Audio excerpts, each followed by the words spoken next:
بسم اللہ الرحمن الرحیم۔ السلام علیکم۔ تمام تعریفیں اللہ کے لیے، درود و سلام محمد اور آل محمد کے لیے۔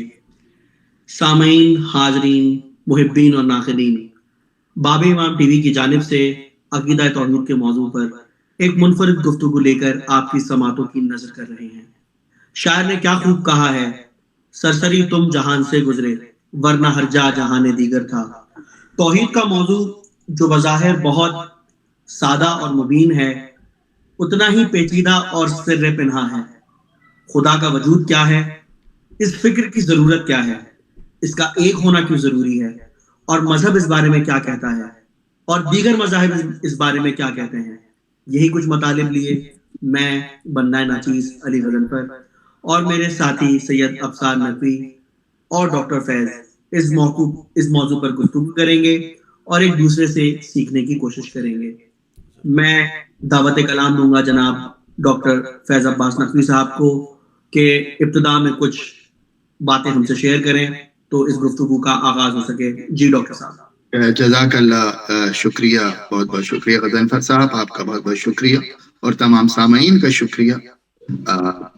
جیسا کہ غضنفر صاحب نے آپ لوگوں کو بتایا کہ یہ جو ٹاپک ہے وہ توحید کے اوپر ہے، اور ہماری کوشش ہے، ہم نے اس طرح پلاننگ کری ہے کہ اس ٹاپک کو ہم مستقل جو ہے ایپیسوڈز میں ریکارڈ کریں اور آپ لوگوں کے سامنے پیش کریں، جس کے اندر ہم ڈفرینٹ مختلف مذاہب کو بھی، ان کے نظریات کو بھی پیش کریں کہ وہ خدا کے بارے میں کیا نظریہ رکھتے ہیں، اور ڈفرینٹ مذاہب کے ساتھ ڈفرینٹ مسلک کو بھی ہم سامنے لائیں، اور کوشش کریں کہ ہر مسلک اور ہر مذہب جتنے بھی ہمارے سامنے ممکن ہو سکے گا ان سب کو لے کر آ کر یہاں ڈسکس کرنے کی کوشش کریں گے کہ وہ توحید کے بارے میں، وہ خدا کے بارے میں کیا نظریہ رکھتے ہیں، اور پھر منطقی طور پہ اور احادیث اور قرآن اور ڈفرینٹ مذاہب کی روشنی میں خدا کا تصور ہے کیا اور ہونا کیا چاہیے۔ تو اس ٹاپک کو لے کر ہم چلیں گے، اور آنے والے پروگرامز میں ہم ڈفرینٹ اپنے گیسٹ کو بھی بلائیں گے اور ان سے بھی ان کے نظریات پوچھنے کی کوشش کریں گے۔ اصبار شاہ صاحب کیا کہتے ہیں آپ اس بارے میں؟ وعلیکم السلام۔ آپ نے بڑا ہی خوبصورت موضوع لیا ہے، اور جیسا کہ زیدی بھائی نے یہ پہلے ہی پروگرام میں عرض کر دی کہ مشکل ترین ہے اور ہے بھی بہت ضروری۔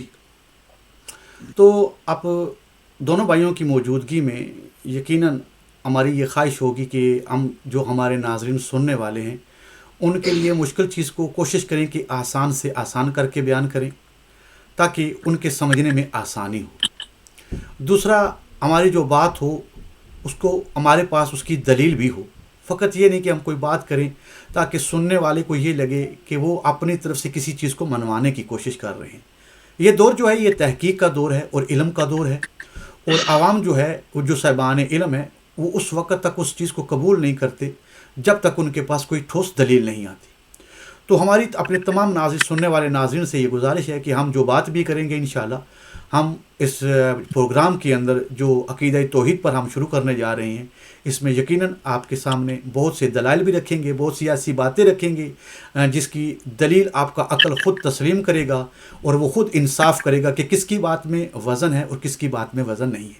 تو میں یہ چاہوں گا کہ آپ اس پروگرام کو تفصیل سے شروع کریں زیدی بھائی، تاکہ ڈاکٹر صاحب اس پر روشنی ڈالیں تاکہ سننے والوں کے لیے آسانی ہو جائے۔ جی بسم اللہ۔ شکریہ ابصار بھائی۔ میں اپنے تمام سوالات سے پہلے ایک سوال جو آپ دونوں بھائیوں کی اور رہنماؤں کی موجودگی میں کرنا چاہتا ہوں، وہ یہ ہے کہ ابھی فی الحال ہم اسلام کے علاوہ بات نہیں کریں۔ اگر ہم صرف اسلام کے اوپر ہی رہ کے دیگر مسالک میں بات کریں تو ایک جو تاثر دیا جاتا ہے کہ ہم امت واحدہ ہیں اور احد کو ماننے والے ہیں اور ہم سب کی توحید ایک ہے۔ اگر توحید ایک ہے اور جیسا کہ ایک عمومی تاثر ہے کہ توحید ایک ہی ہے، تو ایسے پروگرام کو کرنے کی ضرورت کیا ہے کہ ہمیں توحید کو بتانا پڑ رہا ہے، کہ توحید کو سمجھانا پڑ رہا ہے؟ ہم یہ پروگرام کیوں کر رہے ہیں؟ میں ڈاکٹر صاحب سے یہ سوال کرنا چاہتا ہوں کہ کیا بین المسالک کے اسلامی کے اندر توحید کا عقیدہ ایک ہے یا نہیں؟ غضنفر صاحب بہت اچھا آپ نے کوشچن کیا کہ اس پروگرام کی ضرورت ہی کیا ہے کہ جبکہ توحید سب کی ایک ہی ہے اور لوگ یہ سمجھتے ہیں کہ ایک ہی اللہ ہے. تو میں سمجھتا ہوں اور میں خالی اپنی میرا یہ قیاس آرائی نہیں ہے، جو کتابوں میں جو توحید بیان کی ہے ہر مسلک کے اندر کہیں نہ کہیں تھوڑی تھوڑی لوگ اللہ ایک تو مانتے ہیں کہ اللہ ایک ہے، مگر وہ اللہ کا وجود کیا ہے، کیا وہ ظاہری وجود رکھتا ہے، اس کی کیا صفات ہیں، کیا وہ انسانی شکل میں ہے، انسانی پیراہن میں ہے، یا وہ ایک ایسی قوت ہے، وہ کیا ہے، یہ نظریات الگ الگ پائے جاتے ہیں. اور یہ نظریات خالی مسلک کی بنیاد پہ نہیں، ہر مذہب کے بھی یہی مسائل ہیں کہ اگر آپ دیکھیں کہ ہر مسلک ہو، چاہے وہ ہندو مت ہو، چاہے وہ کرسچینٹی ہو، چاہے وہ جیوز ہو، ان کے ریلیجنز میں بھی کہیں نہ کہیں خدا تو موجود ہے، مگر اس کی صفات، اس کی اشکال الگ الگ ہمیں نظر آتی ہیں. تو اس پروگرام کرنے کا مقصد ہی یہی ہے کہ یہ جو مبہم اور تھوڑا سا گرے ایریا میں ہے، جو کلیئرٹی نہیں ہے، ان چیزوں کو ہم ڈسکس کریں اور کوشش کریں منطقی انداز سے بھی اور کتابوں کے حساب سے بھی ان کا سہارا لیتے ہوئے ہمارے علماء نے، ہمارے انبیاء نے اور دوسرے مذاہب کے جو کتابیں ہیں اس کے اندر اس خدا کا وجود کس طرح بیان کیا ہے. کیونکہ جب یہ چیز کلیئر ہو جائے گی تو کسی کے بھی ذہن میں، ہم یہاں یہ نہیں کہہ رہے کہ آپ اسلام قبول کر لیں یا آپ کوئی مذہب تبدیل کر لیں، مگر اس کو اپنے خدا کا جو بھی تصور ہے وہ کلیئر ہونا چاہیے، وہ صاف اور شفاف ہونا چاہیے. کیونکہ جتنا زیادہ وجود خدا کا صاف ہوگا، آپ کی عبادت جو ہے، جو اس سے لگاؤ جو ہے، جو اس سے قربت کرنے کا جو طریقہ جو ہے، جو مقصد ہے، وہ اتنا ہی زیادہ صاف ہوگا، وہ اتنا ہی زیادہ بہتر ہوگا. تو مقصد بیسیکلی اس پروگرام کا یہی ہے کہ ہم یہ چیزوں کو سامنے لے کر آئیں کہ خدا کی وجود یا خدا کی صفات یا خدا کی جو اہمیت ہے وہ کس شکل میں ہے، کس فارم میں ہے. کیونکہ جنرلی اگر آپ دیکھیں تو ہر انسان لفظ، اگر ہم مسلمانوں کی بات کریں تو ہر انسان لفظ اللہ سے واقف ہے، الف لام لام ہے، اور پھر ساتھ میں اس کے 99 اسماء الحسنی کا بھی ذکر کرتا ہے. مگر کیا اللہ اور 99 اسماء الحسنی الگ الگ ہیں، ایک ہیں، نہیں ہے، کیا ہے، ان کی بات ہم کر سکتے ہیں. پھر یہ صفات سے پروردگار پہچانا جائے گا یا ذات سے پہچانا جائے گا، عبادت صفات کی جاتی ہے یا ذات کی جاتی ہے یا اس کے اسم کی جاتی ہے. ان تمام پہلوؤں پہ ہم کوشش کریں گے کہ نظر ڈالیں اور ایک دوسرے سے سیکھنے کی کوشش کریں، اور اس کو ہم ڈسکشن فورم رکھیں گے. تو کوشش یہ ہوگی. جی اخبار بھائی کیا کہتے ہیں آپ؟ ماشاء اللہ ڈاکٹر صاحب، آپ نے بڑی اچھی بات کی ہے. جب تک ہم سب کے ساتھ اس طرف متوجہ نہیں ہوں گے کہ جس چیز کو سمجھنا ضروری ہے تو یقیناً کوئی شخص بھی اس کو سمجھ نہیں پائے گا. تو سمجھنے کے لیے سب سے پہلے ہمارے پاس وہ ذرائع ہونے چاہیے جن کے ذریعے ہم نے سمجھنا ہے. جیسا کہ اکثر آپ یہ بات کرتے ہیں کہ آپ اپنے فہم سے سمجھ رہے ہیں اور میں اپنے فہم سے سمجھ رہا ہوں، زیادی بھائی اپنے فہم سے سمجھ رہے ہیں، اس لیے تضاد آ رہے ہیں. کیونکہ ہمارے پاس ایک قانون نہیں ہے کہ ہم تینوں کے تینوں ایک پیمانے پہ آ کے کھڑے ہو جائیں. اس لیے آپ الگ سوچ رہے ہیں، میں الگ سوچ رہا ہوں، زیادی بھائی الگ سوچ رہے ہیں. جب ایک پیمانہ یا ایک دلیل ایسی قائم ہو جائے گی نا کہ اس کے ذیل میں ہی رہ کے ہم تینوں نے سوچنا ہے، تو پھر ہم تینوں میں کبھی بھی تضاد نہیں آئے گا. بالکل ٹھیک، بالکل ٹھیک. حقیقت میں جس خدا کی بات چل رہی ہے، جس توحید کی بات چل رہی ہے، یقیناً ہم تمام مسلمان، باقی کسی مذہب کی ابھی میں بات نہیں کر رہا، مسلمانوں کی بات ہے کہ اگر مسلمان اس بات پر غور کریں تو رسول اللہ صلی اللہ علیہ وآلہ وسلم نے اتنا زور توحید پر نہیں دیا جتنا اس کے واحد خدا ہونے پر دیا ہے. بالکل ٹھیک. یقیناً تمام مسلمان اس بات کو جانتے ہیں کہ رسول اللہ کے دور میں جو پہلے لوگ چل کے آ رہے تھے وہ 360 خداؤں کو تو آلریڈی مان رہے تھے. خدا کا انکار وہ نہیں کر رہے تھے، خدا کو وہ مان رہے تھے. لیکن جس خدا کو رسول اللہ نے ان کے سامنے پیش کیا وہ واحد خدا کی توحید تھی، احد خدا کی توحید تھی. یہاں آ کے ان کو پتا تھا کہ یہ ایسی توحید ہے کہ جس توحید کو ہم لے کے چل رہے ہیں نا وہ ساری کی ساری نیست و نابود ہو جائے گی، کیونکہ وہ ہماری بنائی ہوئی ہے. اور یہ جو توحید ہے جس کی بات ہو رہی ہے، اب یہ جاننا ہے کہ توحید ظاہری طور پر جہاں پر اختلافات آ رہے ہیں، مسلمانوں کی پھر بات کر رہا ہوں. اب دیکھیں کہ کوئی ایک فرقہ کہتا ہے کہ خدا وجود رکھتا ہے، یعنی اس نے خدا کی توحید وجود کے ساتھ جوڑی ہوئی ہے. دوسرا کہتا ہے کہ نہیں، ابھی وجود نہیں ہے، ہاں ایک وقت آئے گا، یعنی مخصوص کر دیتا ہے وہ قرآن کو قیامت کے ساتھ کہ قیامت کے دن اللہ ایک وجود لے گا. دوسرا یعنی دو گروہ ہو گئے، ایک ابھی بھی وجود مان رہا ہے، ایک کہتا ہے کہ قیامت کے دن، اور تیسرا گروہ کہہ رہا ہے کہ نہ اب وجود ہے نہ قیامت والے دن ہوگا. یہ جسم والا جو وجود ہے نا، توحید ہے نا، یہ کسی مقام پر بھی نہیں. لیکن تینوں کے پاس دلیل کا ہونا ضروری ہے، قانون کا ہونا ضروری ہے. اگر قانون نہ ہو، اپنے اپنے فہم کی بات ہو، تو پھر تو فیصلہ ہو سکتا ہی نہیں. مثال کے طور پر ڈاکٹر صاحب، میں بات طویل نہیں کروں گا کیوں میں چاہوں گا کہ آپ جتنا زیادہ بولیں تاکہ آپ کی بات زیادہ سے زیادہ لوگوں تک جائے. مثال کے طور پر آپ کسی بھی مسلمان بھائی سے پوچھیں کہ آپ خدا کو مانتے ہیں، تو وہ کہے گا کہ بے شک میں خدا کو مانتا ہوں. تو آپ کہیں گے اس کو کیا مانتے ہو، تو وہ کہے گا کہ میں خدا کو واحد مانتا ہوں یا احد مانتا ہوں. صحیح. تو جب ہم اس سے سوال کرتے ہیں کہ آپ کا یہ واحد یا احد کہنا اس کا معنی کیا ہے، تو عام فہم ہم جو اکثر لوگوں سے سنتے ہیں وہ یہی کہتے ہیں کہ ایک اللہ ایک. بالکل صحیح. اس سے مراد توحید ہے، میں اس کو توحید مانتا ہوں کہ وہ ایک ہے. تو اب یہ ایک جو ہے نا، یہ لفظ تو ہے لیکن حقیقت نہیں ہے، یہ اس توحید کا حقیقی معنی نہیں ہے. اتنا کہہ دینے سے کافی نہیں. اگر میں فقط یہی بات کروں تو کسی اور مذہب کا فرد کہہ سکتا ہے کہ بھائی اگر تم یہ ایک لے رہی ہو نا، تو میں بھی تو ایک کو ہی مان رہا ہوں، تو میرا ایک ماننا غلط کیوں، تمہارا ایک ماننا ٹھیک کیوں؟ یہاں پر ہم کو دلیل دینا بہت ضروری ہے. اگر وہ زبردستی ڈنڈے کے زور پر منوائیں کہ نہیں میں کہہ رہا ہوں مانو، تو یہ دلیل نہیں ہے. یہاں دلیل بہت ضروری ہے دینی کہ میرے احد اور واحد ماننے میں کیا فرق ہے، اور تو جس کو احد اور واحد مان رہا ہے اس کا کیا فرق ہے. اور اگر میرا بھی فرق یعنی کہ وہی عقیدہ نکلے جو کہ ایک ہندو کا یا کسی اور مذہب کے فرد کا، تو پھر ہم دونوں کو برابر ہوں گے، ایک دوسرے سے الگ نہیں ہوں گے. مثال کے طور پر اب لفظ واحد کی بات چل رہی ہے، اور یہ لفظ واحد جو ہے، یہ اگر میں گنتی کا واحد لیتا ہوں، یعنی 1 سے 10 کی گنتی لیتا ہوں، اور اس گنتی میں سے میں کہتا ہوں کہ جس توحید کو میں مانتا ہوں یہ واحد ایک ہے، تو میں کہتا ہوں کہ یہ تو واحد یہاں پر تو بنتا ہی نہیں ہے. یہ واحد بالکل صحیح. گنتی یہ تو تعداد ہے. آپ جس بات کا ذکر کر رہے ہیں نا، یہ گنتی اس کے اپوزٹ ہے. 1 سے لے کے 10 تک جس گنتی کو ہم لے رہے ہیں نا، یہ عدد والی گنتی اس کے اپوزٹ ہے.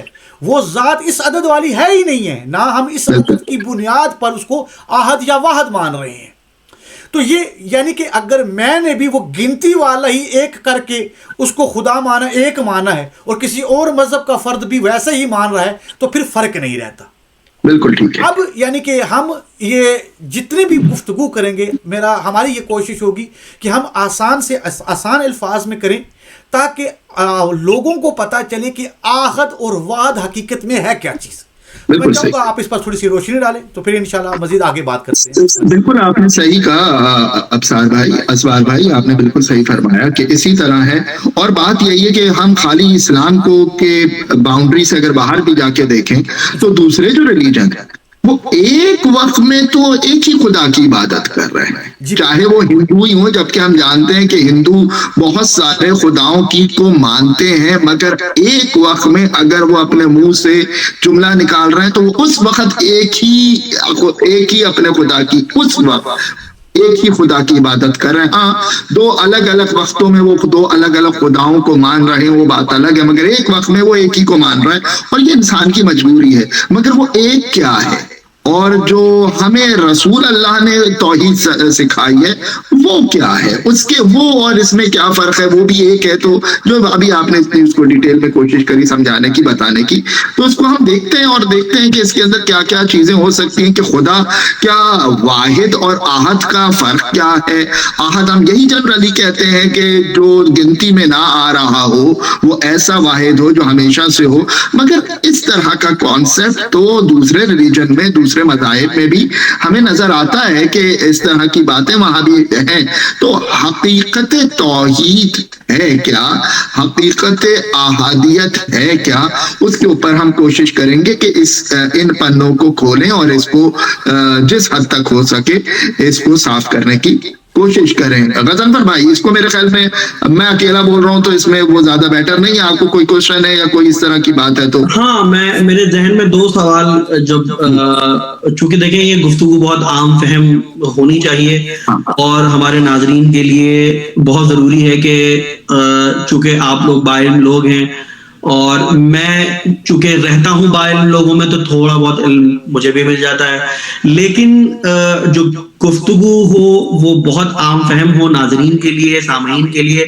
تو ان تمام سامعین کی طرف سے میں ایک سوال آپ دونوں کی خدمت میں پیش کرتا ہوں کہ اب چونکہ جیسے کہ قرآن کی آیت ہے قل بسم اللہ الرحمن الرحیم قل هو اللہ احد اللہ الصمد لم یلد ولم, اگر میں پہلا اس کی آیت لوں قل هو اللہ احد, تو اب تک جو مسلمان سمجھ رہے ہیں وہ ایک اللہ ہی سمجھ رہے ہیں, گنتی والا اللہ ہی سمجھ رہے ہیں, اس میں کوئی دو رائے نہیں ہے. تو کیا میں یہ سمجھوں کہ جب رسول خدا صلی اللہ علیہ وآلہ وسلم نے یہ پیغام ہم تک پہنچایا کہ قل هو اللہ احد, تو اس وقت کے لحاظ سے کیا وہ صرف ایک استعارہ تھا, یعنی کہ احدیت ان کو سمجھانے کے لیے کیا ایک استعارہ تھا یا سمبل تھا, کیونکہ اس وقت کے عرب بدوؤں کی سمجھ میں نہ آتا اور بعد میں آنے والے مسلمان یا بعد میں آنے والے انسان جو ہیں اور جو ان کی عقل کی جو صلاحیت ہے وہ بہتر ہو جائے گی, سمجھنے کی صلاحیت بہتر ہو جائے گی اور وہ خدا کو بہتر طریقے سے سمجھ پائیں گے. تو کیا یہ استعارہ تھا, کیا میں اس بات کو صحیح سمجھوں اور عام فہم کے لیے بھی, کیونکہ دیکھیں اگر ہم یکسر اس احدیت کے کانسیپٹ کو مسترد کر دیں گے تو ہم مسلمانوں کی 90% جو آبادی ہے اس کو تو ہم اس سے نکال دیں گے. تو مجھے آپ دونوں سے بہت مختصر اس سوال کا جواب چاہیے اور اس کے بعد پھر میں اپنے پہلے سوال پر آؤں گا کہ کیا جو رسول اللہ صلی اللہ علیہ وآلہ وسلم نے عقیدہ توحید پر اللہ کو ایک کہا, کیا وہ صرف ایک سمبل تھا یا استعارہ تھا اور اس کے پیچھے بہت ساری معانی پوشیدہ تھی؟ جی اسوار بھائی, آپ کیا کہتے ہیں؟ جی دیکھیں, سب سے پہلی بات جو ہے کہ رسول اللہ نے جب ظاہر اس زمین پر آئے ہیں, لوگوں کو جو سابقہ انبیاء کے دور سے چل رہے ہیں تو وہ ایک توحید کو تو وہ بھی مان رہے تھے نا, انبیاء علیہ السلام کو جو ماننے والے, میں دیگر افراد کی بھی بات نہیں کر رہا, یعنی ایک وہ یہودی وہاں موجود ہے, وہاں یہودی موجود ہے, بالکل آپ صحیح کہہ رہے ہیں. اب یہاں سب سے پہلے یہ حدیث سنیں, یہ رسول اللہ صلی اللہ علیہ وسلم سے یہ حدیث ہے یہ والی کہ آحد اور واحد میں اصل فرق ہے کیا اور وہاں پر کس چیز کی بات ہو رہی تھی. خدائے واحد کی بات ہو رہی تھی کہ وہ صرف تشبیہ تھی, تمثیل تھی, سمجھانے کے لیے تھا, یا حقیقتاً کسی چیز کا ذکر تھا. تو سب سے پہلے ہم جتنے بھی احادیث کو دیکھتے ہیں اور وہ ذات ایسی ذات ہے جس توحید کی ہم بات کر رہے ہیں کہ وہ ایسی ذات ہے کہ جس پر اسم کا اطلاق ہوتا ہی نہیں. بالکل صحیح. یہ سب سے پہلی بات تمام مسلمانوں کو یاد رکھنی چاہیے, کیونکہ اسم جو ہے وہ موصوف کے لیے ہوتا ہے, مخلوق کے لیے ہوتا ہے. آسان الفاظوں میں کہا جائے کہ کوئی مخلوق ہوگا اسی کا نام ہوگا, جو خالق ہوگا اس کا نام ہو جائے گا تو وہ بھی مخلوق تصور کیا جائے گا, جس طرح خالق ویسا بالکل مخلوق. بالکل صحیح. اسم خود ایک محدود چیز ہے, لامحدود نہیں. لامحدود نہیں. اسم خود محدود ہے, یہ حرفوں کا مجموعہ ہے. خدا مثال کے طور پر لفظ اللہ کو لے لیں, ایک الف, 2 لام اور 1 ہا, یہ 4 حروف ملیں تو اللہ بنتا ہے. اب نعوذ باللہ ہمارا یہ عقیدہ نہیں کہ اللہ ان 4 حروف کا محتاج ہے, جب تک یہ 4 حروف ملے نا ان میں سے ایک کم ہو جائے تو اللہ نہیں بن سکتا. تو ہمارا یہ عقیدہ نہیں کہ وہ ایسا خدا ہے. اور بات یہی ہے کہ بالکل بے شک ایسا ہی. اور وہی والی بات ہے کہ اللہ تو ان حروف کے خلق ہونے سے پہلے بھی اللہ تھا, کیونکہ حروف بھی مخلوق ہیں, خلق ہوئی ہیں. اور ان حروف سے پہلے کیونکہ جو ہمیشہ سے وہ ہمیشہ رہے گا, تو یہ ہمیشگی اس بات پہ دلیل ہے کہ حروف چاہے وہ عربی ہو چاہے وہ کوئی بھی زبان ہو، کیونکہ لوگ کہتے ہیں کہ عربی تو ابھی کچھ ہزار سال پہلے کی بنی ہوئی زبان ہے، اس سے پہلے اللہ کیا نہیں تھا، اللہ کا وجود تو تھا، اس میں اللہ کی اہمیت نہیں ہے، الف لام لام ہے کو ہو نہ ہو، وہ حقیقی توحید، حقیقی پروردگار جو ہے، وہ جو وجود ہے وہ ایسا وجود ہے جس پہ اسم کا اطلاق نہیں ہوتا ہے، کیونکہ لفظ بعد میں آئے گا۔ جی غضنفر بھائی، میں دیکھیں پھر وہی بات جو مجھے کرنی ہے، اور میں میرے خیال سے عام عوام کو اس وقت ریپرزینٹ کر رہا ہوں، جیسے کہ آپ نے بات کہی کہ لفظ اللہ کی حیثیت تو ہے، لیکن جس طریقے سے عام ہم لوگ سمجھتے ہیں ویسے نہیں ہے۔ تو مجھے یہ بتائیے کہ جو یہ بات عموماً بولی جاتی ہے کہ جی اللہ جو ہے وہ خدا محمد کا ذاتی نام ہے، اور باقی جتنے نام جو ہیں، جو 99 نام جو ہے وہ صفاتی نام ہے، تو اس تھیوری میں یا اس کانسیپٹ کی حقیقت کیا ہے؟ اگر آپ لوگ یہ کہہ رہے ہیں کہ جی اللہ جو لفظ 4 اللہ الف لام لام ہے کی کوئی بہت زیادہ سگنیفیکینس نہیں ہے، میں اردو کے وہ ورڈ یوز نہیں کرنا چاہ رہا، تو پھر اس کانسیپٹ کی کیا حقیقت ہے؟ مجھے یہ بتائیے کہ صفاتی نام اور ذاتی نام اس کا کیا راز ہے؟ دیکھیں، سب سے پہلی یہ بات ہے کہ یہ جو انسان ہے نا، اس انسان کے پاس 5 طاقتیں ہیں۔ صحیح۔ آنکھ سے دیکھنے کی طاقت، کان سے سننے کی طاقت، ناک سے سونگھنے کی طاقت، زبان سے چکھنے کی طاقت، ہاتھ کی لمس کی طاقت۔ وہ ذات ان 5 طاقتوں میں آتی ہی نہیں۔ صحیح۔ ان 5 یہ انسان کے پاس جو 5 طاقتیں ہیں وہ ان سے ماورائے ان میں آتا ہی نہیں۔ ٹھیک ہے۔ اب جب وہ اس میں آتا ہی نہیں تو اب خدا نے مخلوق کے اس کو حکم دیا ہے اپنی معرفت کا، تو یہ ظلم ہو جائے گا کہ ان 5 طاقتیں ہم کو دی ہیں، تو نے اے خدا خود، اور تو خود بھی جانتا ہے کہ تیری ان کے ذریعے معرفت ہو سکتی ہی نہیں، تو پھر تیرا حق نہیں بنتا کہ ہم کو اس چیز سے معرفت کروائے جس سے ہو سکتی ہی نہیں۔ صحیح۔ اب اس ذات نے مخلوق کے اس عذر کے لیے ایک عدل کا قانون بنایا، اور وہ قانون کیا بنایا کہ اگر میں نے اپنی معرفت کا حکم دیا ہے تو پھر ان کے پاس ایک ایسا ذریعہ ہونا چاہیے کہ جس کی بنیاد پر یہ میری معرفت حاصل کریں اور میری عبادت کریں۔ اور پھر کیا ہے؟ تو اس ذات نے مخلوق کے ساتھ جو عدل کیا، اس نے اپنے نفس کے کچھ اسما مرتکب کیے کہ اس اسما کے ذریعے اپنے نفس کے اسما کے لیے، اپنی ذات کے لیے نہیں، دوبارہ جملہ سن لیں، اپنے نفس کے لیے اس نے کچھ اسما کو لیا اور ان اسما کو اپنے نفس کے لیے مقرر کیا تاکہ مخلوق کو اس کے نفس کی اسما کے ذریعے معرفت ہو۔ ڈائریکٹ ان 5 طاقتوں سے مخلوق کو معرفت ہو سکتی ہی نہیں، تو اس نے سب سے پہلا جو اپنے نفس کا نام رکھا، اسم رکھا، وہ علی العظیم۔ علی العظیم ہے نفس کا پہلا نام، اللہ نہیں۔ یہ دوبارہ سن لیں، اس نے اپنے نفس کا پہلا نام جو رکھا ہے وہ علی العظیم رکھا ہے۔ آیت الکرسی کو پڑھیں، آیت الکرسی کے اندر یہ پورا ذکر موجود ہے۔ اچھا، اب آتے ہیں آپ کے اسی سوال کی طرف۔ تو یہ مخلوق کی عاجزی تھی، یعنی کہ مخلوق محتاج ہے کہ اس ذات کی معرفت نہیں ہو سکتی، اور انسان کا نہ عقل اس قابل ہے، یعنی وہ طاقت ہی نہیں ہے انسان کے پاس۔ تو اب اس ذات نے جو سب سے آسان، تاکہ ہم بات کر کے سننے والوں کی مشکل نہ بنے، تو اب لفظ اللہ اللہ کا غیر ہے، اللہ نہیں ہے۔ جی، لفظ اللہ اللہ کا غیر ہے۔ ڈاکٹر صاحب میں صحیح کہہ رہا ہوں؟ بالکل ایسا ہی، آپ کنٹینیو کریں۔ لفظ اللہ اللہ کا غیر ہے، یہ صرف اور صرف جی بسم اللہ۔ آپ نے جب یہ بات کہی، سوری میں آپ کی قطع کلامی نہیں کروں گا، لیکن میں نے آپ کی یہ بات سنی تو مجھے ایک مولا علی کا ایک واقعہ یاد آ گیا کہ کسی نے آپ سے پوچھا کہ اللہ کو کیسے پہچانو، تو آپ نے فرمایا کہ اس کے غیر سے۔ بالکل ایسا لیکن اللہ کو کیسے پہچانے تو اس کے غیر سے. تو مجھے وہ ایک چیز میرے ذہن میں آ گئی, آپ کنٹینیو کیجئے. میرا خیال میں اس کو یہ چیز تھوڑی سی کلیئر کریں, کیونکہ یہ غیر اور یہ ذات یہ تھوڑا سا سمجھانا ضروری ہوگا, کیونکہ عام عوام اس میں بڑی کنفیوز ہو جاتی جی ہے. میں وہی کہہ رہا ہوں کہ وہ عام کہ اللہ کا غیر سے کیا مطلب, اللہ کے غیر سے کیا مطلب, تو یہ چیز کلیئر ہونی چاہیے کہ تین چیزیں ہوتی ہیں.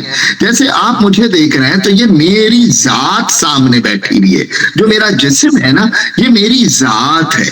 پھر اس ذات کا ایک نام ہے, تو یہ اس ذات کا نام ہے. جو میرا نام ہوتا ہے نا, میرا نام ہے فیض, تو یہ فیض جو ہے نا یہ میں نہیں ہوں, میرا نام ہے فیض, میں نہیں ہوں.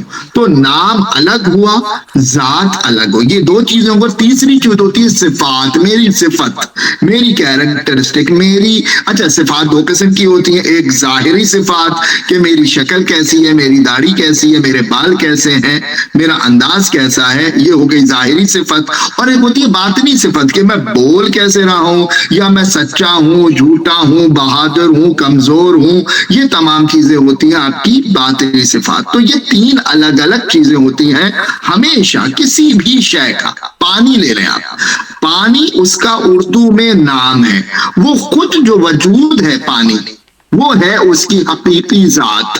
اور پانی کا ایک خاص رنگ اور اس کا ایک خاص مزہ ہے, وہ اس کی ہے صفات. تو یہ تین چیزیں الگ الگ ہیں. اب جو ازبار بھائی کہہ رہے ہیں کہ اللہ کا جو اسم اللہ ہے, الف لام لام ہے, جو نام اللہ ہے, یہ اس حقیقی اللہ کا غیر ہے. تو یہ انسانوں میں بھی ہوتا ہے, یہ مخلوق میں بھی ہوتا ہے. اگر آپ کسی موبائل فون کو کہہ رہے ہیں موبائل موبائل موبائل فون, یا cell phone cell phone cell phone, تو سیل فون اس کا نام ہے, وہ خود نہیں ہے. تو ہمیشہ جو نام ہوتا ہے وہ ذات کا ہمیشہ غیر ہوتا ہے. تو اگر میں کہہ رہا ہوں الف لام لام ہے اللہ, تو اللہ یہ خود وجود نہیں ہے, یہ اس کی ایک صرف نام ہے. اچھا نام پھر دو طرح سے ہو سکتے ہیں کہ یہ جو نام رکھا ہے یہ اس کے صفت سے رکھا ہے, کیریکٹرسٹک سے رکھا ہے, یا یہ اس کا صفت سے ہٹ کے نام ہے. یعنی کہ رحمان, رحیم, کریم, شکور, یہ صفات ہے نا. رحم کرنا ایک صفت ہے, ابصار بصیرت سے ہے, جو دیکھا جا سکے, جس سے دیکھا جائے. تو یہ تمام صفات ہیں. صفاتی نام الگ ہے اور ذاتی نام صفت میں نہیں آئے گا, یعنی کہ اس کے کیریکٹرسٹک سے نام نہیں رکھا. ہم جو چیزوں کا جنرلی جب انسان کوئی چیز بناتا ہے, آپ نے ایک کمپنی نے ٹی وی بنایا, تو اس کا نام ٹی وی کیوں رکھا؟ کیونکہ اس کا نام ہے ٹیلی ویژن, کیونکہ اس کی صفت ایسی تھی, کیونکہ اس کو دور سے دیکھا جا سکتا تھا. یعنی کہ وہ براڈ کاسٹ, آپ کہیں بیٹھے ہوئے ہیں اور کسی دوسرے ملک کا جو لائیو پروگرام ہے, جو میچ آ رہا ہے, وہ آپ اپنے ٹی وی پہ دیکھ سکتے ہیں. ٹیلی اور ویژن دور سے اس چیز کو دیکھ, تو اس کی صفت کے ریسپیکٹیولی, اس کی کیریکٹرسٹک سے, اس کے پراپرٹی کے اور بیہیویئر کے ریسپیکٹیولی اس کا نام رکھا جاتا ہے. تو سوال یہ ہے جو ابھی ابزار بھائی کہہ رہے تھے کہ اللہ کا جو نام ہے یہ اس کا غیر ہے. تو اس کا مقصد یہی ہے کہ حقیقت توحید, حقیقت خدا اور نام خدا ایک ہی شے نہیں ہے, الگ الگ شے ہے. میں ٹھیک کہہ رہا ہوں؟ یہاں تک آپ کو غضنفر صاحب سمجھ آئی کہ یہ جو الگ الگ چیزیں ہیں؟ مجھے بالکل نظر آئی, مگر میں چونکہ میں نے بیچ میں قطع کلامی کی تھی افسار بھائی کی, تو میں چاہوں گا جو وہ بات کر رہے تھے وہ اپنی بات کو مکمل کریں افسار بھائی. دیکھیں سب سے پہلی بات جو ہے نا, اس قانون کو ہم نے نہیں بھولنا کہ معرفت کا کمال جو ہے وہ کمال معرفت توحید ہے. مگر سوال پہلا تو یہ آئے گا کہ کمال, ہمیں معرفت کی ضرورت کیا ہے؟ کیونکہ اللہ کی تو ہر جو کوئی بھی جو انسان ہے یا کوئی مخلوق ہے جو بھی خدا پہ یقین رکھتا ہے, وہ اس کی تو عبادت کرتا ہے, اور عبادت کہتا ہے کہ بس مجھے اس کے سامنے جھکنا ہے. تو جب عبادت ہے تو معرفت کی کیا ضرورت ہے؟ دیکھیں ڈاکٹر صاحب, یقیناً آپ نے اس حدیث کو جانتے ہوں گے جس میں یہ بیان ہوا ہے کہ عبادت کرنے والے تین قسم کے ہیں. ایک وہ ہے جو لالچ کی بنیاد پر عبادت کرتا ہے, ایک وہ ہے جو خوف کی بنیاد پر عبادت کرتا ہے, اور ایک وہ ہے جو اس لیے عبادت کرتا ہے کہ اس کو لائق عبادت سمجھتا ہے، نہ Very اس میں good. لالچ ہوتی ہے نہ اس میں خوف ہوتا ہے، یعنی وہ اس کو، اس ذات کو لائق عبادت سمجھ کے عبادت کرتا ہے۔ تو یہ تین قسم کے عبادت کرنے والے ہیں۔ تو جتنی زیادہ جس کی معرفت ہوگی اتنی ہی اس کی عبادت میں لطف و کمال زیادہ ہوگا۔ بہت خوبصورت۔ جی، تو اب یہاں پر ہم نے یہ دیکھنا ہے کہ نہیں، میرے خیال میں افسار بھائی اسی کو ڈسکس کریں یہ والی، کیونکہ عام عوام کے لیے، عام سننے والے اسی بات پہ، اسی کو وہ نہیں سمجھ پا رہے ہیں کہ ایک آدمی خوف سے عبادت کر رہا ہے تو کیا ہوا، عبادت تو کر رہا ہے۔ ایک آدمی لالچ کی عبادت کر رہا ہے، یہاں یہ کلیئر کر دی جائے، خوف کا مطلب کہ وہ جہنم کے خوف سے ڈر کے مارے عبادت کر رہا ہے۔ دوسرا جو ہے وہ خوف جہنم نہیں ہے مگر اس کو جنت کا لالچ ہے، اس کی عبادت کر رہا ہے۔ تو وہ کہے گا کہ چاہے میں خوف سے عبادت کر رہا ہوں، چاہے میں لالچ میں عبادت کر رہا ہوں، عبادت تو میں کر رہا ہوں۔ جی کیا کہہ رہے ہیں آپ غضنفر بھائی؟ اور کچھ لوگ یہ بھی سمجھتے ہیں کہ وہ گلے کے اندر اللہ کا لاکٹ لٹکا لے تو وہ بھی عبادت ہے۔ تو وہ لفظ، وہ اللہ کے اس لفظ کو، یعنی کہ اللہ کی پینٹنگ اپنے گھر میں لگائیں گے اور اللہ کا جو وہ الف لام لام اور تشدید اس کے اوپر کھڑا زبر اور ہے، تو وہ اس نام سے اتنی محبت کرتے ہیں کہ ان کو اصل خدا کا تعریف جو ہے ان کے پاس نہیں رہتی ہے۔ تو اسی سوال کے چلتے ہوئے میں کوشش کروں گا کہ میں افسار بھائی سے مخاطب رہوں زیادہ، اب چونکہ میرا پہلا سوال اسی موضوع پر، جو اب میں چاہتا ہوں کہ میں باقاعدہ اس کو کروں، اور میں چاہتا ہوں کہ افسار بھائی اپنی بات کو کمپلیٹ کرتے ہوئے اور اس کے بعد اس سوال کا جواب بھی دیں۔ جی، توحید کا مطلب کیا ہے، توحید کے لغوی معنی کیا ہیں، اور اسلام میں اس کی تعریف کیسے کی جاتی ہے؟ مجھے اس سوال کا جواب، میں متجسس ہوں کہ افسار بھائی مجھے بتائیں کہ آپ کیا سمجھتے ہیں اس بارے میں۔